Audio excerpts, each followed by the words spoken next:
tried to be brave, but I hid in the dark. I sat in that cave and I prayed for a spark to light up all the pain that remained in my heart. And the rain kept falling down on the roof of the church where I cried. I could hear all the laughter and love, and I tried to get up and get out, but a part of me died in the rain. So that's Paul's message in Galatians.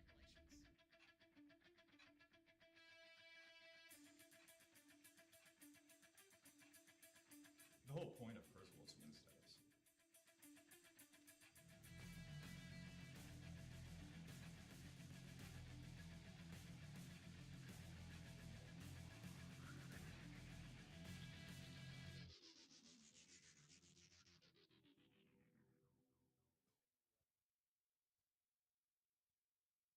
There's coming a time in which all things will be made right, and man shall finally experience the fullness of its design. A time in which the old will pass away, and the new shall rise in glory. A time in which every day will be Wednesday. Until that time, humanity must wait. And in the waiting, every day we will long for that coming age of Wednesdays. Thankfully, the Lord has shown favor to us. And as we live out our fleeting lives, we will long, we have been granted the blessing that on one day of the week, we can have a taste of what awaits us in glory. And that day is today.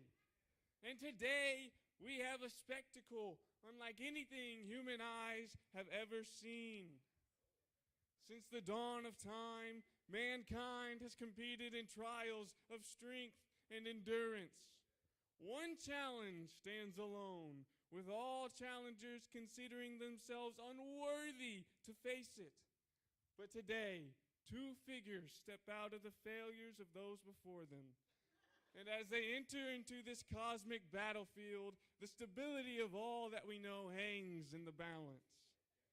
The two gladiators will face off as the universe, nay, the multiverse, turns its gaze upon them to see who will be crowned champion.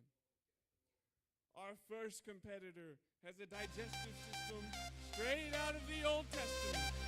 His teeth are iron and his mouth bronze. He has a golden stomach, but unfortunately his bowels are clay. He is Dom Fry. Our second competitor is a scientific marvel. He absorbs whatever he seeks to devour. Some astronomers believe his father was a black hole. Ladies and gentlemen, Colby Hudson!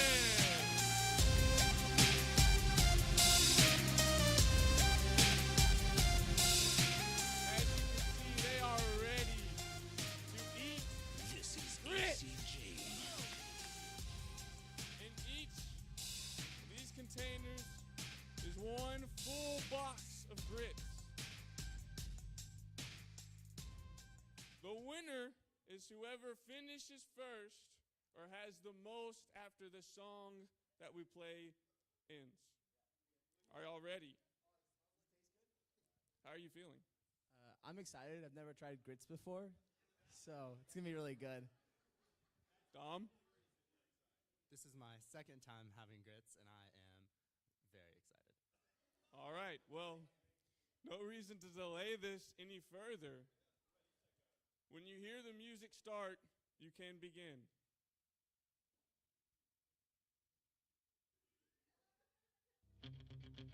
Go, go, go, go, go. Colby off to a speedy start. Dom pacing himself, ready for this battle of endurance. Colby really seems to like his first taste of grits.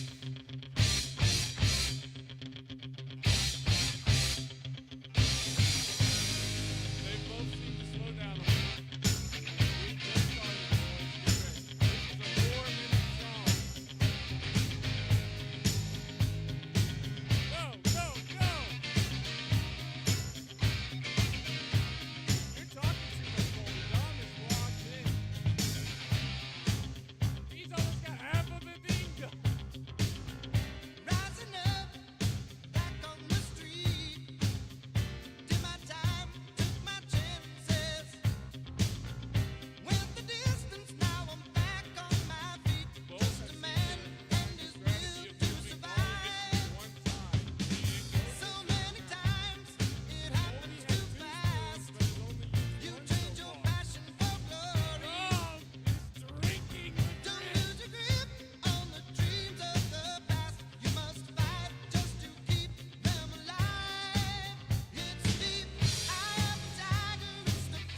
congratulations. As a consolation prize, you both get Pepto-Bismol. We know you might need that later. And Dom, you have won a $10 Chick-fil-A gift card.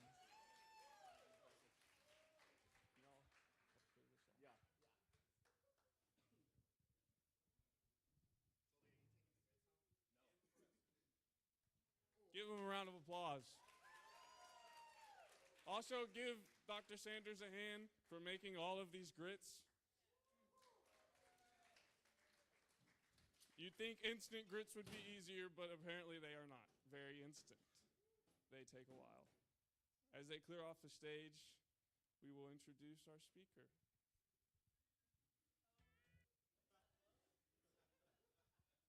One Wednesday, Jesus Christ, the Son of God, will return, and for all eternity, there will only be Wednesday forevermore. And on that last Wednesday, humanity will send forth our representatives to meet him. One woman, a champion bruised and broken, yes, but not bowed and never overcome. For she was unwilling to acquiesce to fate. She refused to ever submit to despair, and she rejected the hopelessness of her fight. Rather, in the dust and the ashes of a shattered humanity, stands one woman screaming out into the unending void as the hostile forces of ignorance and poor rhetoric assailed her. She took her stand upon that firm rock, which is not a rock, but is in fact the Criswell College. And so it will be on that Wednesday that the Lion of the tribe of Judah will find the lioness of humanity kneeling over the fetid corpses of all who defiled her. And on that Wednesday, as she looks up at him, wiping the blood from her blackened brow, he will whisper to her grimly, "You must be Dr. Sarah Spring." That will be the Wednesday of Wednesdays. But this Wednesday is not that Wednesday. And on this Wednesday, what greater fortune have we than to turn our attention to consider the grit of this greatest of heroes, Dr. Sarah Spring.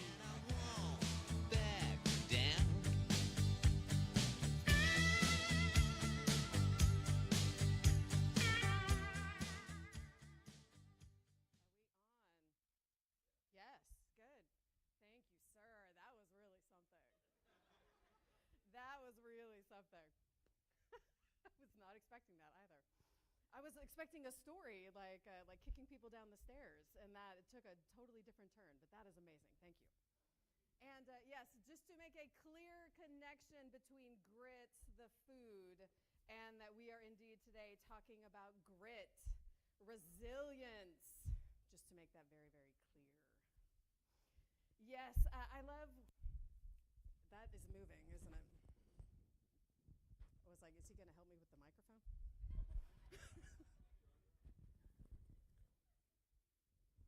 Okay, I might have to have the handheld if this keeps moving. Sorry, apparently the fabric on the dress is going to move. Is there a handheld? Is this better? Okay, perfect. Thank you, sir. Okay, as I was preparing for today's chapel, I got some little nods and nudges, and I love when God has a plan come together, that I am indeed the right person for this topic. So I feel like Mr. Norris's intro is not that far off. For example, Dr. Sanders told me last week, "Spring, you can take a punch." And I'm going to give that story without context. But God really provided confirmation, though, in a meeting with our fearless leader, Dr. Creamer, yesterday. So less than 24 hours ago. In this meeting, we were talking about the systems that exist in Criswell, and that we don't want to be mired in the past. We want to be able to be present and to move forward. And Dr. Creamer looks at me in the meeting and says, "Dr. Spring, how long have you worked here?" And I said, "Well, this is my 4th year." And he said, "You've really dug in there like a tick."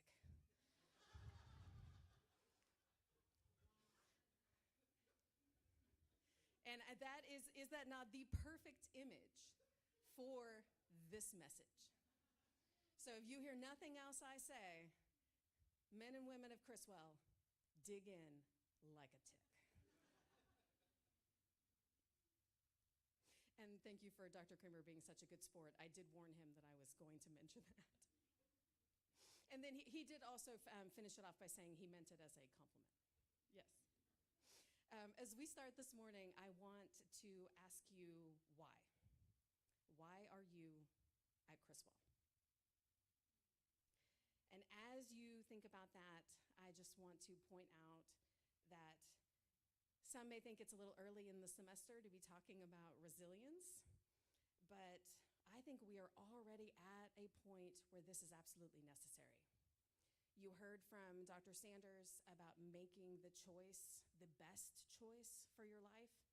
And then you heard from Dr. Moore about how to have healthy boundaries that allow you to protect that choice. And then this is a continuation of that message about what happens when, even when you're doing all of the right things, you get knocked down.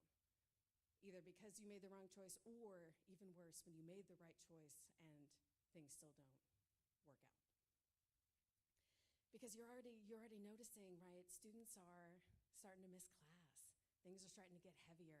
Deadlines have started to happen, or maybe they just whizzed by. And dark thoughts are already starting to creep in for some of us that we don't belong here, that we shouldn't be here, that we can't do this. If you're anything like me, my inner voice talks to me in a way that I would never speak to another living human being, another image bearer of Christ.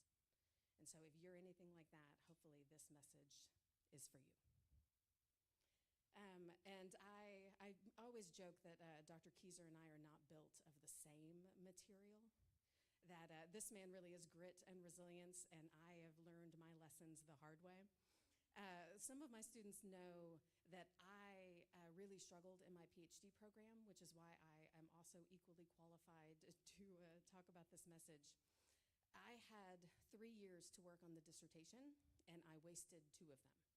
I was so paralyzed by fear and self-doubt, and really allowed that to spiral, so that I kid you not, I made no progress at all for 2 years in the PhD program. And so when I talk to you about these things and about what God has shown me, these really are things that I have worked through. I would never give you advice for something that I haven't done myself, and that is not a philosophy that I follow myself. So today's verse, there are lots of verses, and I'm sure there's many in your mind that talk about this very subject, but the one that I want to talk about is Hebrews 12:1. Therefore, since we are surrounded by so great a cloud of witnesses, let us also lay aside every weight and sin which clings so closely, and let us run with endurance the race that is set before us. And you know, as the English professor, I'm going to talk about context first. So let's talk about what is happening in this verse. Now, and it's important because we start the verse with therefore, which means we are making a connection to what has come before. And what is Hebrews 11? That is our Hall of Fame of faith. So in verses 17 through 19, we have personal examples of faith such as Abraham. 20 through 25, amazing feats from the Old Testament. 35 through 38, again, this is chapter 11, hardships faced by those faithful ones. And then in 39 and 40, God's love for us is the only reason that he has waited to fully deliver his victory that he has promised. Those verses lead us to therefore. Because of these things, since we are surrounded by that cloud of witnesses that has just been, really listed, categorized for us. All of this prior reasoning, and including chapter 10's warning that we are, a warning about falling away. This definition of godly faith, this catalog of heroes, this list of victories, but more importantly, the reminder of suffering. It's not just victory. It is a reminder and a promise promise of suffering, but through that, it is the encouragement of God's love in the presence of that. And this has led to this point, which is our application of truth. It has turned from the recitation, the listing, to exhortation. We have turned from third person to now first person. Because we clearly know that all of God's work that he has just listed out for our benefit is meant to inspire us to hold fast as he continues that work. So not only are these faithful to be seen as examples, but then verse 2, if you follow into chapter 12, then Christ has given us the perfect example that is the continuation. In other words, this is faith that is worked out through endurance, submission, and discipline. We're focusing only on verse 1, but the chapter continues by discussing the sufferings to be endured and really then finishes with another plea to complete the race. Notice there are two different words here, and I consulted with my colleagues from the Greek, that he makes a distinction in verse 1 that there is sin and there is weight. There are two different things that are mentioned here that are obstacles to the race that we must throw off. I love that the author, at least in my interpretation of things, then that is both internal forces and external forces. It is things that are both within my control and things that are without, or right beyond my control. Dr. Sanders calls this the parable of the soils. So some of it is on me and how I respond to things, but some of it is just the world. It is the actions of others. It is things that happen around us. So this weight, right, plus my sinful responses and actions, anything and everything that slows me down and stops me. Dr. Creamer mentioned this in his Convocation Chapel, that we know in our souls that this world is not the way that it should be. And so for you, maybe that is the unfairness of the world around us that entangles us. You know that this is not right. There is injustice. There is evil in the world that appears to us to not be punished. I have a very close family member that is really struggling with this at the moment, and it is affecting this person's faith, this ability to believe in God, because God is not acting in the way that my family member wants God to act. Jonathan Edwards, yes, the sinners in the hands of an angry God, Jonathan Edwards, said that this world should be, right, hopefully the only version of hell that believers see.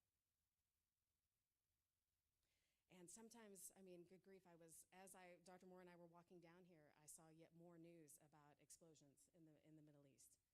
And so absolutely, if we allow that to be our perspective and our focus, absolutely easy to slow down or to stop running altogether. Interestingly, the word run here, and again, I checked with my colleagues, the Greek word to run the race with endurance, to run, and Dr. Sanders, is this correct?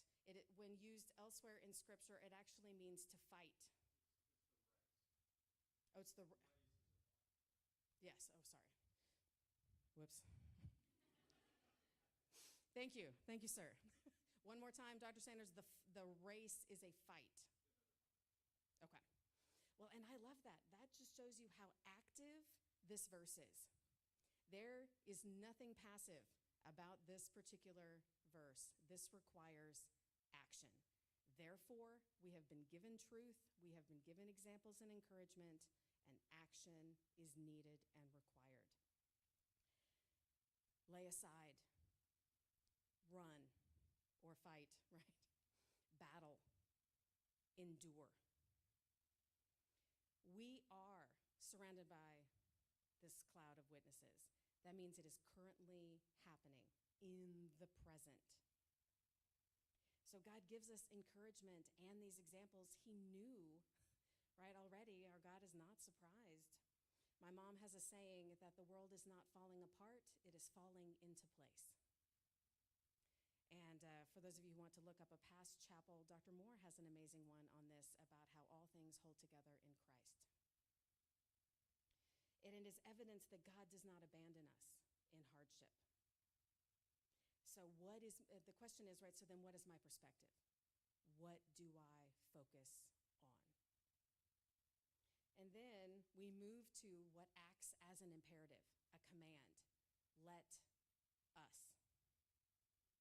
There is only one right response. There is no other option. Suffering is now a training ground for strength and endurance.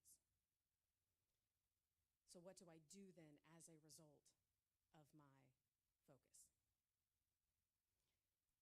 So how do we do this? Because I know most of you know this verse, and it's the application, it's the action of the verse that is hard. Brain science actually has a term for this. It's called planning fallacy.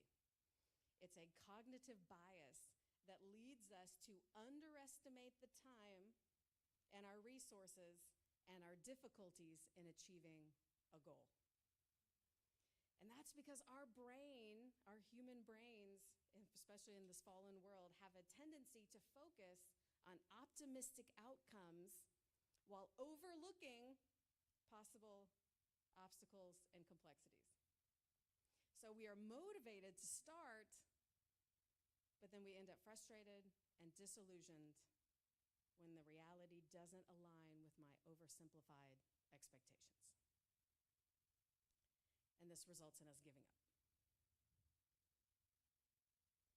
Now, a brain coach would tell you things that sound very ambiguous.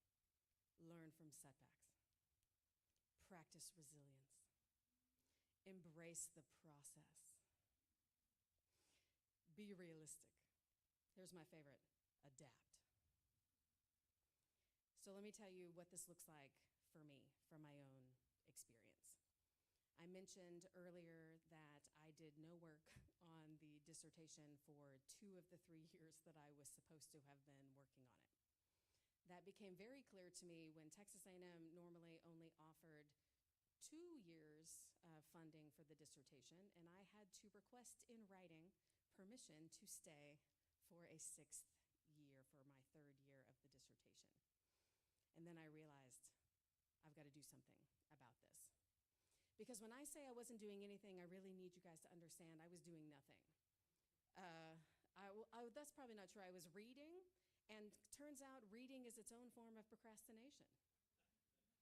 There was always something else to read. There was always something else, knowledge to acquire.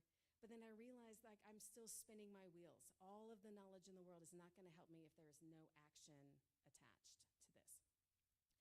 My dissertation chair was a male, and I was even ducking into the women's restroom on campus if I saw him coming down the hallway. So I need you to yes, no, Dr. Brown, you should laugh. It's humorous now because, thank goodness, God willing, right, God is great, even when we don't deserve it. I'm standing here now in front of you. But I need you to understand, that's how paralyzed I was in terms of this process. And in fact, my favorite activity was sleeping during this time because it was the only time that my brain was not actively telling me what a failure I was for not moving forward. And my sister finally said, I think you need help. This is not normal. And so it turns out my office mate actually had done academic counseling at Texas A&M. And I didn't even know that was a thing. But it is, and they had counselors that specialized in the difficulty of academic life and what that looks like. And that was a very eye-opening experience for me, was talking to somebody about my writing, about my dissertation. So it was almost like couples counseling, but with my dissertation. Because it really was a breakup, I think, at that particular point. We were not doing well. We were separated. Well, I guess it didn't actually even exist, so maybe he was imaginary. He was like an imaginary boyfriend at that point. But so based on the things that he told me and the things that I now have kind of thought through in years since, here's kind of my list of steps that have worked for me and hopefully will inspire you to come up with your own steps.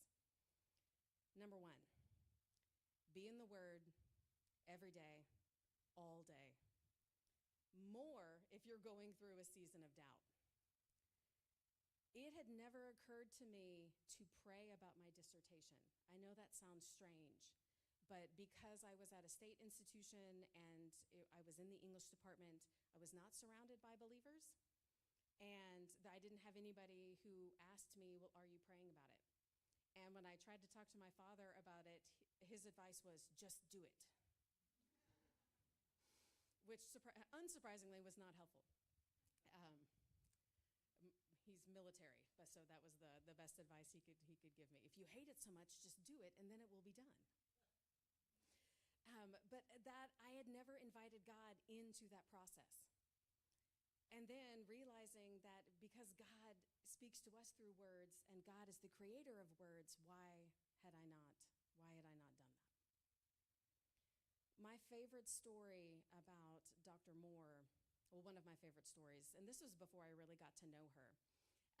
In one of her chapels, her husband actually was present with her daughter, and he offered up a comment during the Q&A that when she was going through a difficult time and was really struggling with how to pray through it, he saw her praying the prayers of the faithful.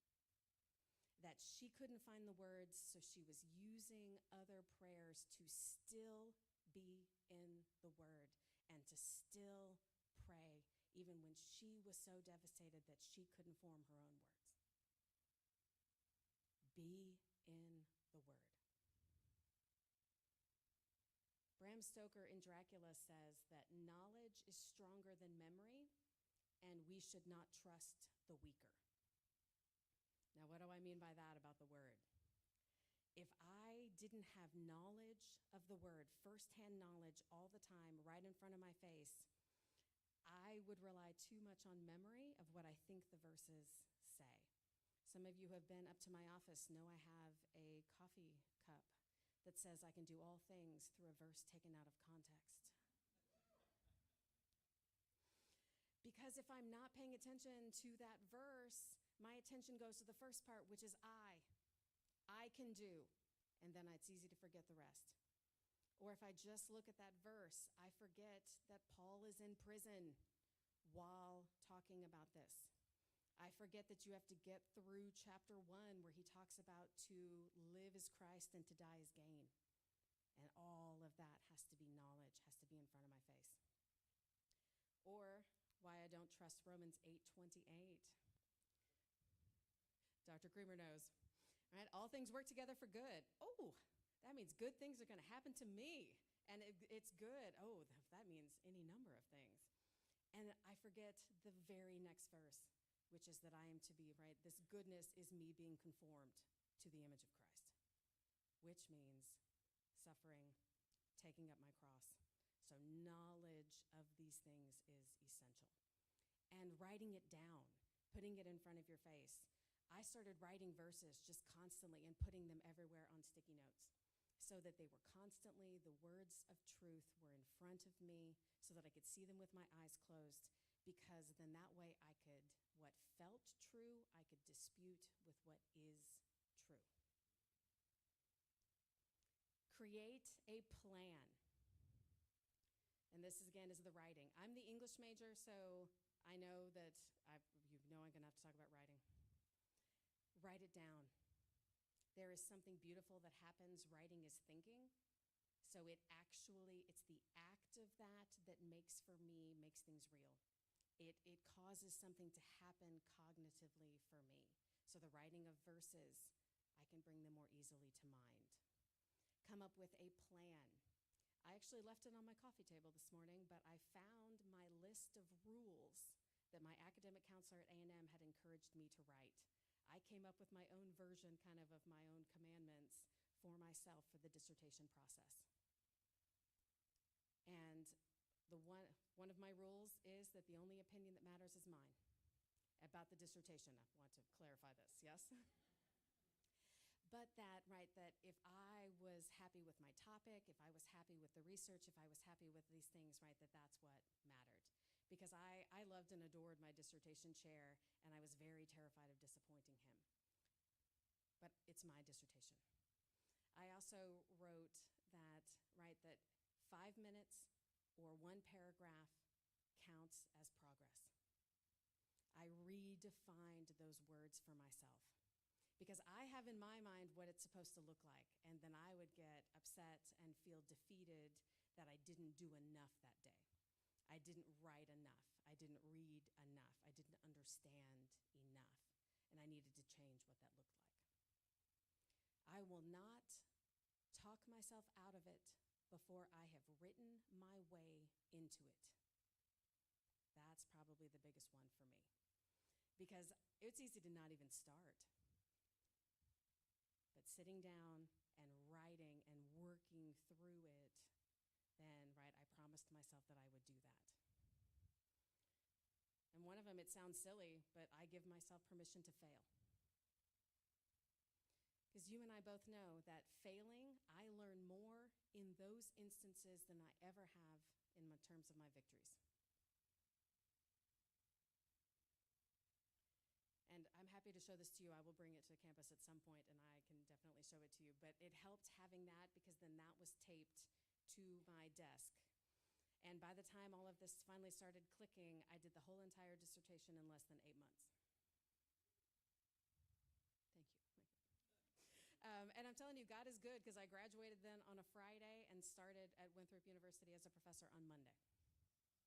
God really lined things up.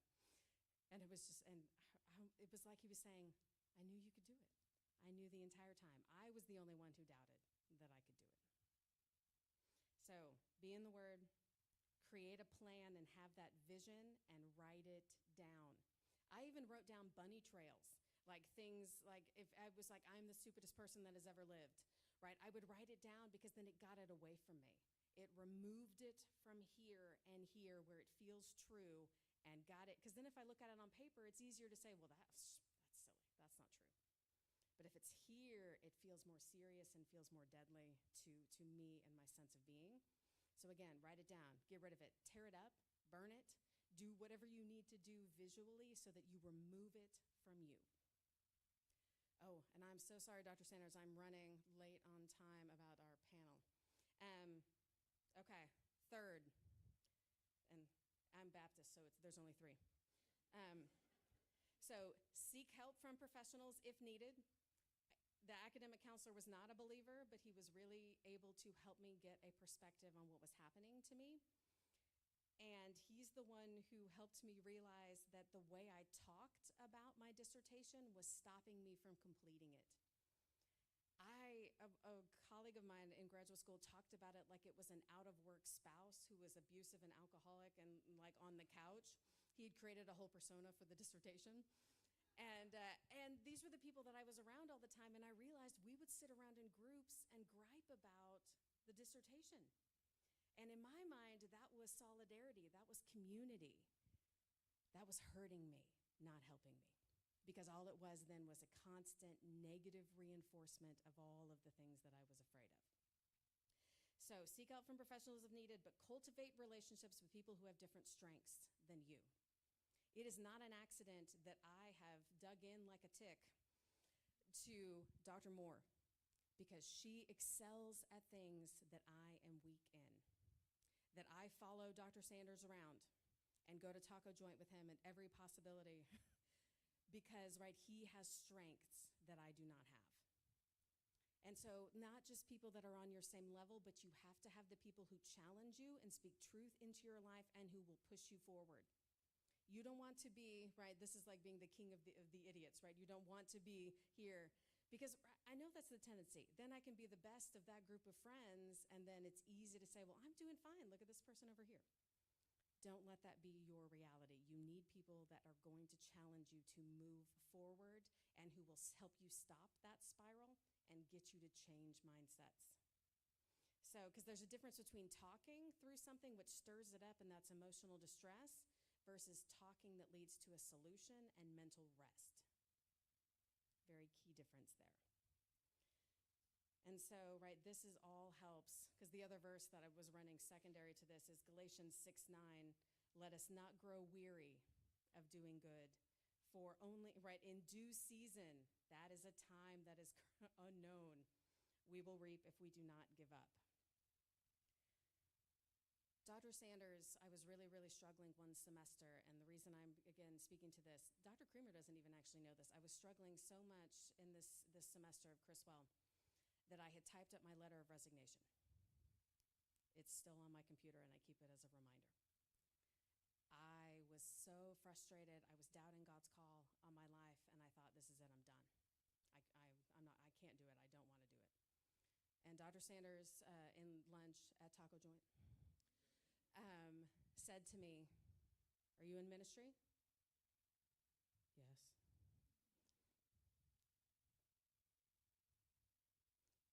And then, right, and there was silence, and I'm just looking at him. He goes, "To be in ministry is to take the hit." He said, "Are you going to take the hit?"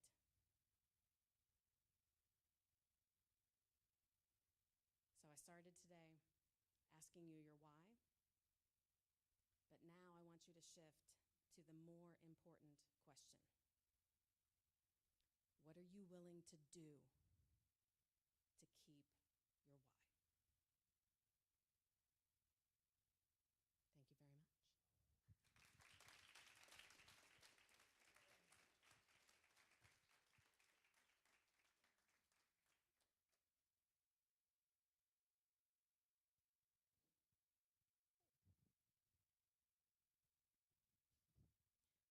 Ty, is your facial hair different? It is. Okay. This is your seat? Yes. Oh, I'm sorry. Do you want to sit in different places? Oh, I'm sorry, Ralph. We messed up your mic rotation. Okay. We good? Yeah, that was so good. Let's applaud again. I think that's one of the toughest topics to talk about because you have to be so vulnerable about it too, and it's just kind of, I don't know, weird talking about yourself sometimes, at least for me. I'll say one thing I was kind of thinking of, and I think this is because we've talked a lot about what passage we were working on today. I think one of the things that I've really grown to appreciate about the New Testament since teaching here, because when you teach survey classes, like you have to teach all of the passages, like if you're just preaching, you kind of pick and choose which passages, and you kind of gravitate to the ones you know. With survey, you kind of, even if it doesn't come up in class, you kind of have to be aware because somebody might ask something. It's in reading through the New Testament so much over the last few years, the sheer amount of passages that are totally about you have to pick yourself back up. Like, it's going to go poorly sometimes. It may be your fault. It may not be your fault. And I think when we were talking about,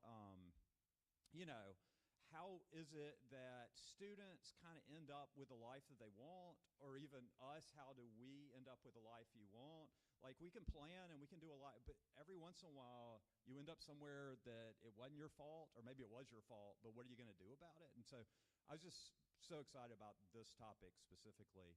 I was wondering with y'all too, one of the things I took away from her was her point on like writing it down and journaling. That's actually something I do, and I don't think we've really talked about it. I don't journal a whole lot, but when it's going poorly, I'll start doing it. It's almost like removing the poison from me on some level. Like, it gets the stuff out a little bit, and I don't really, when I do it, I don't really even evaluate what I'm writing so much. I'll just write it all out, and I'll put it through a paper shredder myself. But I think that's so helpful. I'm wondering if y'all have ways you do that or other things that you do in that situation. I'm going to admit I don't journal very often. Do you journal too?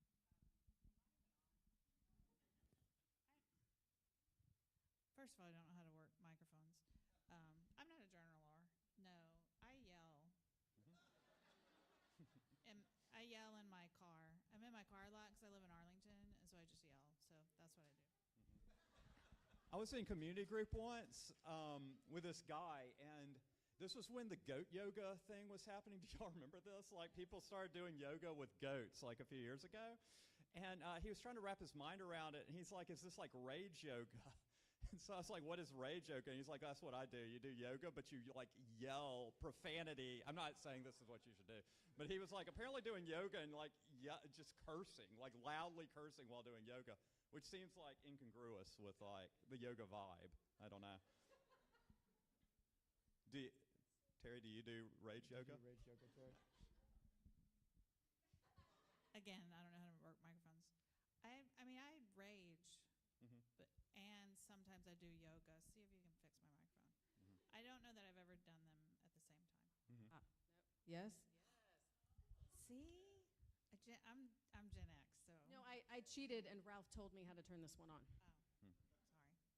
sorry. But yeah, I rage and I do yoga, but I don't know that I've ever done it at the same time. Sometimes I rage and I do the dishes at the same time, but I don't know that I've done rage yoga together. Yeah. That would be fun, though. Maybe I'll try it and I'll report back. Mm-hmm. Next chapel. I think everybody has their thing. Some of my students laughed at me once when I told them that I actually scheduled crying. But it's true. I know there needed to be something cathartic, but the point is that I scheduled it so that there's an end point, because you can't tip over into then you spiral, right? But if it's just kind of getting some things out, Dr. Creamer's like, who have I hired? Thankfully I am safe until the end of June or July, but then Marilyn and I have to have a talk. But whatever your thing is, if it's rage, screaming, if it's whatever it is, but again, just make sure then your focus comes back. So don't lose that. But I think God is big enough for the screaming, the crying, the wailing, the gnashing of teeth, the burning of the paper, the shredder. I love that. That's good. Whatever it is. Yeah, I was going to say the one thing I think that's great about you is you do have a lot of grit, and I think this is important for all of you. It's important to have grit, but it also is important to feel the feelings. Like you really care a lot, and caring a lot and seeing the world as it is requires dealing with those emotions, whether it's journaling them and shredding them, or screaming in the car, or doing rage yoga, or whatever you do. You do have to feel those emotions. You shouldn't bottle them up. But at the same time, if you're going to be in ministry for sure, you do have to find a way to feel them and deal with them and continue functioning like Taylor Swift. You can do it with a broken heart. So I had to get that in. Yeah. Or for those of you who don't know the song, my walk-up music was Tom Petty, who is also very good at this. So the song was I Won't Back Down. Yeah, so I think one thing, too, is just, like, thinking through, knowing all of y'all, like, we're all different in the way we kind of outwardly express or even handle emotions, but we all have to do it in our own way. I think one of the things, in my perspective, looking back on the taco joint conversation you were talking about, was kind of, I think one thing, even if we, like, could play back the entire conversation, I think part of it was I was seeing things that you were going through that didn't look exactly what I'd gone through, but I've gone through things similar to that. And so I think part of, like, taking a punch and getting up is for yourself. Like, you have to keep going on. Like, you can sit there for a second, but you can't stay down. But the other thing is sometimes it helps other people get up later, too. Like, just being open with, like, struggles that we've had. You know, I know you and I especially, I feel like, have had some similar instances in the past with different situations. Dr. Moore and Dr. Keyser, I'm not sure have ever experienced defeat, but yeah. My fantasy football team actually beat us this week. No. And that might be the only defeat Dr. Keyser's ever had. This is it. Well, and maybe in Dr. Keyser's 30-year plan, it's to get beaten at one point. Maybe it's just so that he can grow from it. I think I now feel morally obligated to object to this, and I'll do it this way. In my dissertation, it's 2020. That's now a book. Woohoo! Get it? It's amazing. If you're looking to fall asleep, you don't need melatonin. Just read my book. It's fine. So 2020, there's this virus going around the world. I don't have a job currently. I don't have a long-term job currently. I'm getting ready to finish a dissertation, take an oral exam over all of theology for an hour and a half with two of my favorite theologians in the country. And I was terrified would be something like an understatement. And I had multiple panic attacks at this point. And I was scared. Like, there's just like a fear that happens there. And real quick, resource recommendation. I'm sure you've read Duckworth's Grit book, or you seem to have read it at least. So there's a book called Grit by Angela Duckworth, and it's one of the best books I've read in the last, one of the best non-theology books I've read in the last 5 years. And there's a podcast that I've never listened to, but it has an amazing title, and it is Do It Scared. Like, admit you're scared, like, be scared. And then, like, do it scared. Yeah. So it might be good, too, but it's got a good title. There's another one, Adam Grant, our former colleagues, Dr. Burgess and Dr. Hunter, have mentioned him. He has a book called Think Again, and not from a Christian perspective, but talks about the power of being able to harness thinking and right to change the way we think about things. And I also used to run from my dissertation advisor. Like, if I heard him laughing across campus, I would hide. And I just admitted to all of you guys that I scream in the car on the way home. So I just largely ignored mine. yeah. This is not advice for how you should relate to us. No. Just to be really clear. But it's an opportunity for growth. Yeah. Well, and to clearly say that these were strategies that did not work. Yeah, for sure. But yeah, do as we say, not as we do. Yeah. So I think one thing that we really wanted to take away from this series, which we'll be talking again next week, Dr. Brown's going to be talking about not losing yourself in the virtual world and actually having a life in this world that we live in. But there's no way that you're going to go through life unscarred. Like, if you do all the right things and God loves you, and you just can't, because the Christian life is following Jesus. And where did Jesus go? He goes to the cross. And so where do you think he's leading you, And so I think it's important for us to talk about this sometimes, because I think a lot of times people misunderstand Christianity and think, like, if I believe in Jesus, he'll protect me from all things. And the likelihood is he won't protect you. He'll steer you right into things. And that's normal, and that's okay, and it's still hard. It's really painful. But you have people you can talk to. You can come talk to us. But ultimately what you can't do is you can't stay down. You have to pick yourself up. You have to be able to take a punch. You have to, fair or unfair, you've got to find a way to keep going. So let's thank Dr. Spring one more time. Great message.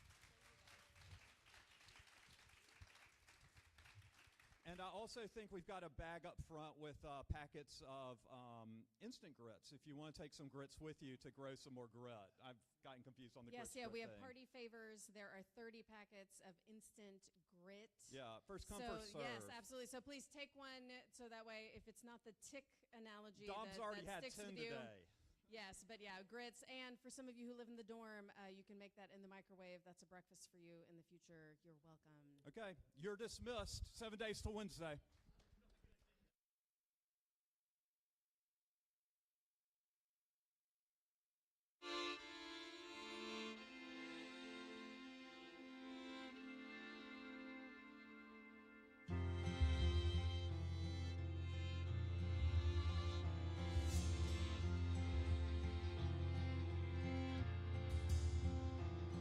If you step inside this great glass elevator, it'll take us up above the city lights to where the planet curves away to the equator. I want to show you something fine.